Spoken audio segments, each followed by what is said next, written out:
নাম জারি করতে গিয়েছি, আমার মায়ের গয়নার পিছা টাকা দিয়ে আমার বাবা একটা ছোট্ট জমি কিনেছিল, সেটা অন্যরা দখল করে ফেলছে, সেটা কম দামে বিক্রি করে একটা ফ্ল্যাট কিনেছিল, সেই ফ্ল্যাটের নাম জারি করতে গেছি, 10 লাখ টাকা ঘুষ চেয়েছে আমার কাছে, জাস্ট নাম জারি করতে গেছে, কারণ ওই নামে নাকি আরেকজন নাম জারি করে ফেলছে। ওই একই জমি, যেই ফ্ল্যাট আমরা, আমার বাবার কেনা যেই ফ্ল্যাট আমরা 20 বছর যাওয়ার ভাড়া পাই, সেটা নাকি অন্য একজনের নামে আরেকজন নাম জারি করে ফেলছে, 10 লক্ষ টাকা ঘুষ দিতে হবে। এই ঘুষ নেওয়ার নির্দেশ কি শেখ হাসিনা দিয়ে গেছিল? এই ভূমি অফিসে যে লোকজন আছে নামজারি যারা করে, তাদেরকে কি শেখ হাসিনা বলেছিল যে যতগুলো কাজে সবার থেকে 10 লাখ টাকা করে ঘুষ দিবা? পলিটিক্যাল লিডারদেরকে অবশ্যই আমরা দোষ দিব, সবাইকে দোষ দিব, কিন্তু এই দোষ দিয়ে নিজের অন্যায় থেকে যেন পার পাওয়ার চেষ্টা না করি। নিজেকে জিজ্ঞেস করেন, আমরা কি সৎ আছি? সবসময় কি কম্পালশন থেকে আমরা অসৎ হই? সবসময় কি আদেশ নির্দেশ থেকে আমরা সৎ লোকের বিরুদ্ধে লাগি বা অসৎ লোককে ছাড় দেই? আমরা সবাই যেন এই প্রশ্নটা নিজেকে করি।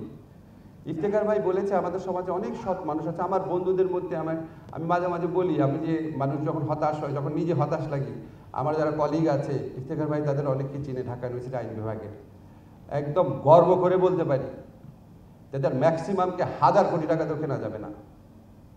বাকিদের ব্যাপার এত নিশ্চিত না আমি, কিন্তু ম্যাক্সিমামকে 1000 কোটি টাকা তো কিনে যাবে না, উনিও চিনেন তাদেরকে।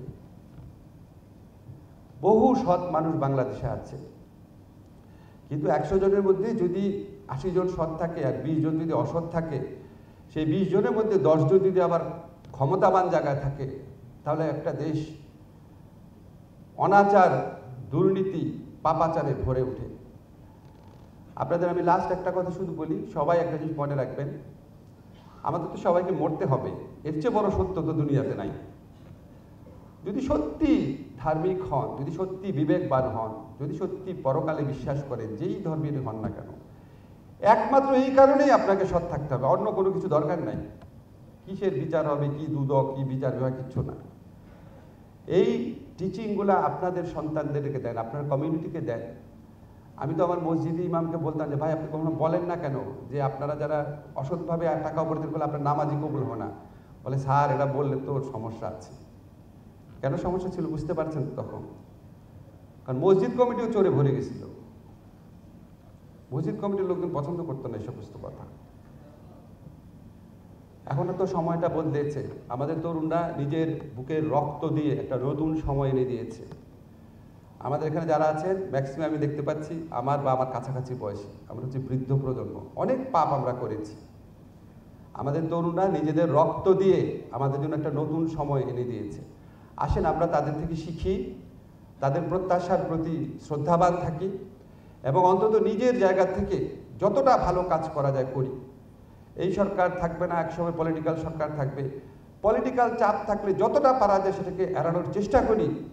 পলিটিক্যাল চাপ থাকা সত্ত্বেও অনেক ভালো কাজ করা সম্ভব। যেখানে পলিটিক্যাল চাপ থাকবে না সেখানে তদন্ত ভালো কাজ করা সম্ভব হয়। সেই সমস্ত জায়গায় যেন একটা অন্যায় না করি, এই প্রত্যয় আমাদের থাকুক। তাহলেই আমাদের এই জুলাই যে গণ অভ্যুত্থান আছে, তাহলেই যে আমাদের 71-এর মুক্তিযুদ্ধ আছে, সেটার প্রতি সত্যিকারের শ্রদ্ধা জানানো হবে। ধন্যবাদ সবাই।